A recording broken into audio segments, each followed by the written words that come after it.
দেখো, ব্লিচিং পাউডারের রাসায়নিক সংকেত।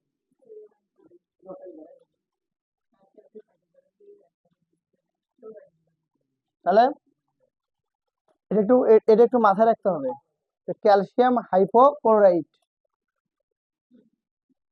ক্যালসিয়াম হাইপোক্লোরাইট লিখছো সবাই? হ্যাঁ।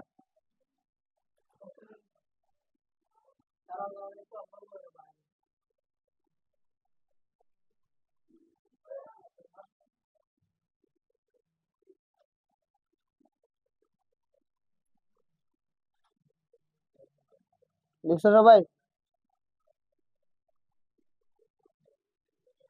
আর এই ক্যালসিয়াম হাইপোক্লোরাইটটা তৈরি হলো কিভাবে, এটা আমরা করে ফেলি।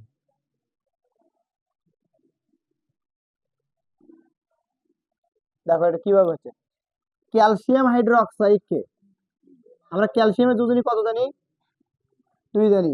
তাহলে ক্যালসিয়াম হাইড্রোক্লোরাইডের সাথে ক্লোরিন বিক্রিয়া করে যদি এটাকে তাপ দেওয়া যায়, তাহলে দেখো এরকম কি হতে পারে। তোমরা সবাই এখানে একটা জিনিস জানো যে ক্যালসিয়াম কিন্তু আমরা জানি কি ধাতু, OH কিন্তু আমরা জানি কি অধাতু, এবং ক্লোরিন কিন্তু আমাদের অধাতু। আর এইখান থেকে যা দেয় তৈরি হবে ক্যালসিয়াম হাইপোক্লোরাইট, ঠিক আছে? প্লাস এখানে তৈরি হবে কি H2O। এটা এখন দেখো এখানে একটু, এখানে কিন্তু OH আছে।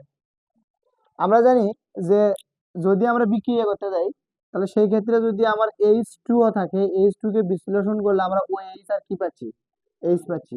যদি 2H হয়, তাহলে এখানে আমাদের OH কিন্তু আরো বের হবে, OH আরেকটা বের হবে। এই দেখো, এটা দেখো। তার মানে দুইটা পানি থেকে যদি দেখাই, তোমাদের দুইটা পানি থেকে যদি দেখাই, তাহলে H2O, তাহলে দুইটা থেকে দেখো তো এরকম দুইটা বের হবে না?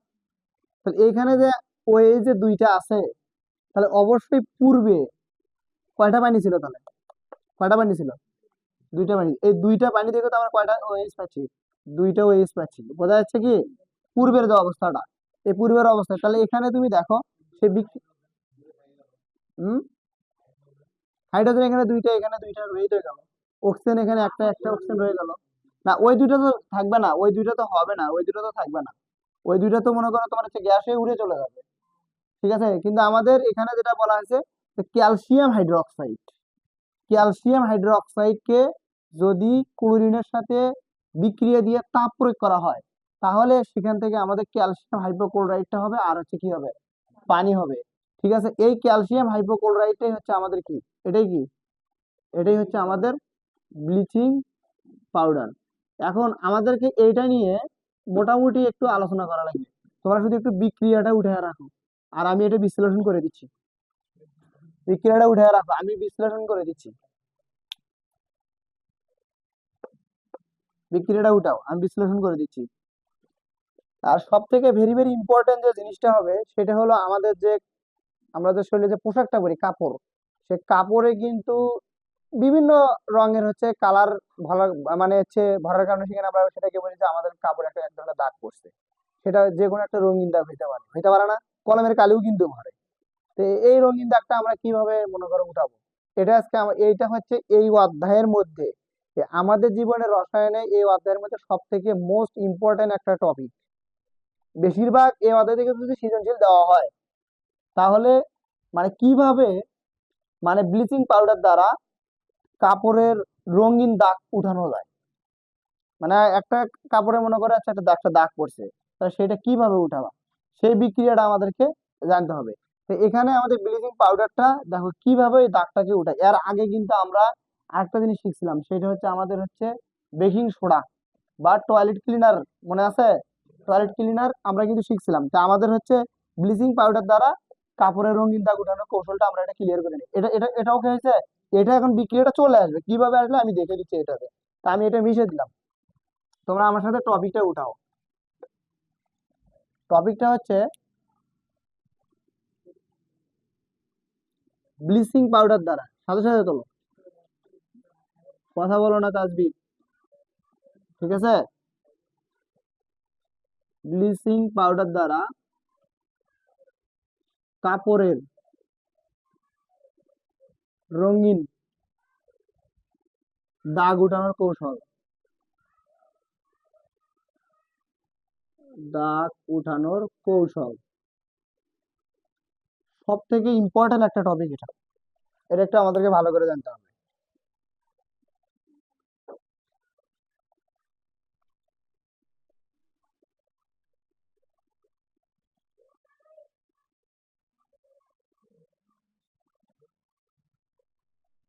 একটু প্রাকৃতিক ভাবে শিখতে হবে বাস্তবতার সাথে। মানে আমরা কিভাবে দাগ উঠাই?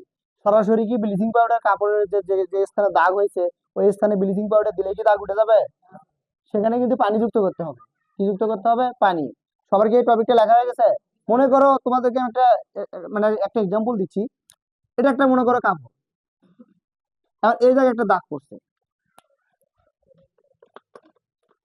আচ্ছা, এখানে একটা মনে করো একটা রঙিন দাগ পড়ছে, রেড কালার। এখন দাগ পড়ার কারণে তুমি এটা কিভাবে উঠাবে? তো এটা উঠানোর জন্য তোমাকে এটাতে এই কাপড়ের উপরে তোমাকে দিতে হবে ক্যালসিয়াম হাইপোক্লোরাইড, নাকি? ক্যালসিয়াম হাইপোক্লোরাইডকে তখন হচ্ছে এই দাগ এটার উপরে যখন তুমি দিবা, দিয়ে ফেললা। এখন এটাতে দেওয়া মাত্রই সাথে সাথে দাগটা উঠবে না, তাহলে এইটাতে তোমার কি দিতে হবে? আবার এইটাতে তোমাকে কি যুক্ত করতে হবে? পানি যুক্ত করতে হবে। পানি যুক্ত করার পর তারপর এখানে একটা বিক্রিয়া ঘটবে। তাহলে সেই বিক্রিয়াটা হইলো কিভাবে? সেই বিক্রিয়াটা হইলো, তাহলে প্রথমে আমরা কি নিয়েছিলাম বলো তো? শোনো, এই যে ক্যালসিয়াম হাইপোক্লোরাইড একটা রাসায়নিক পদার্থ, এবং কাপড়ের উপরে যে রঙিন দাগটা পড়ছে সে রঙিন দাগটা একটা রাসায়নিক পদার্থ। প্রথমে লাইন এটা লিখতে হবে যে কি, ক্যালসিয়াম হাইপোক্লোরাইড একটা কি রাসায়নিক পদার্থ, এবং ঠিক আছে, আর কাপড়ের উপরে যে রঙিন দাগটা পড়ছে সেটা একটা কি রাসায়নিক পদার্থ। দেওয়ার পর এখন ওই রঙিন দাগের উপরে আমরা কি করব, মানে কাপড়ের উপরে আমরা সর্বপ্রথম আগে কি ক্যালসিয়াম হাইপোক্লোরাইডটাকে, ঠিক আছে, বা ব্লিচিং পাউডারটাকে আমরা কি করব, ওখানে ঢেলে দিব। ঢেলে দেওয়ার পরে সেখানে আমরা কি যুক্ত করবো? ফির এটার সাথে পানি যুক্ত করবো। পানি যুক্ত করলে এখানে একটা বিক্রিয়া হবে, দেখো, ক্যালসিয়াম হাইপোক্লোরাইড প্লাস যুক্ত হইলো কি পানি। এখন এই পানি যদি যুক্ত হয়, যুক্ত হওয়ার পরে এখানে একটা বিক্রিয়া ঘটবে। কিভাবে এখানে একটা বিক্রিয়া ঘটবে? তোমরা এখানে সবাই এখানে কিন্তু একটা জিনিস দেখতে পাচ্ছ যে ক্যালসিয়াম কিন্তু কি ধাতু, আর হচ্ছে ক্লোরিন কি অধাতু।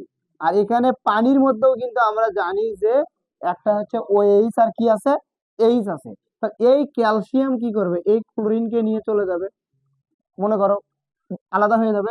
তাহলে এখানে তৈরি হবে কি calcium chloride. Calcium chloride plus আমাদের কি থাকছে এখন দেখো তো, এখানে এখানে থাকতেছে, এখানে আমাদের হাইড্রোজেন কয়টা? দুইটা। আর এখানে ওসিএল থাকতেছে। এখানে হাইপোক্লোরাস অ্যাসিড উৎপন্ন করবে, হাইপোক্লোরাস অ্যাসিড। তাহলে হাইপোক্লোরাস অ্যাসিডটা উৎপন্ন করবে। এখন আমরা যারা রসায়নের 11 অধ্যায় করছিলাম, ঠিক আছে, দাঁড়াও, যারা হচ্ছে যারা রসায়নের 11 অধ্যায় করছিলা, তখন কিন্তু আমি বলছিলাম যে প্লাসের পরে বা যেটা উৎপন্ন হয় ওইটার তেমন কোনো মূল্য নেই, কিন্তু এইটার কিন্তু আমাদের তেমন মূল্য হবে না। ঠিক আছে, কোথায়? আমাদের সমতা করে দিতে হবে, আমাদের সমতা করে দিলে এটা হয়ে যাবে। মানে উভয় পাশে হাইড্রোজেনেরটা যদি আমরা সমতা করে দেই, তাহলে এটা আমাদের বিক্রিয়াটা কমপ্লিট হয়ে যাবে। ঠিক আছে, আমাদের বইতে মনে করো এইভাবেই দেওয়া ছিল, কিন্তু এই ক্ষেত্রে এখন আমরা দেখো এখানে যে পানি হাইড্রোজেন দুইটা আছে, তো এখানে দুইটা আছে, আমরা এখানে দুই দিয়ে করতে পারতাম, কিন্তু ওটার আমাদের দরকার নেই। এটা কি, এটার নাম কি? এটার নাম কি? এটা হচ্ছে নাম হচ্ছে হাইপোক্লোরাস কি অ্যাসিড।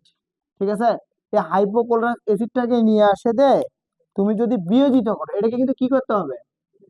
এটাকে বিয়োজিত করলে তোমার জাইমান অক্সিজেন আর হচ্ছে হাইড্রোক্লোরিক অ্যাসিড বের হবে। এই দেখো, ওইটাকে নিয়ে আসলাম, এই যে এইচও সিএল কে নিয়ে আসে, তো এটাকে কি করতে হবে?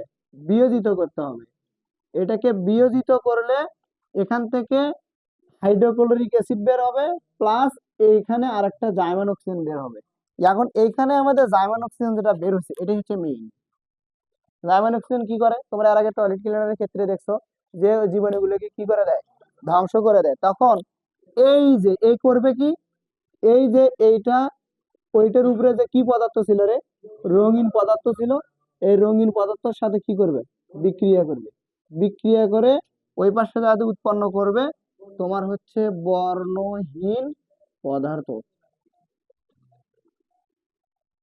বিষয়টা ক্লিয়ার?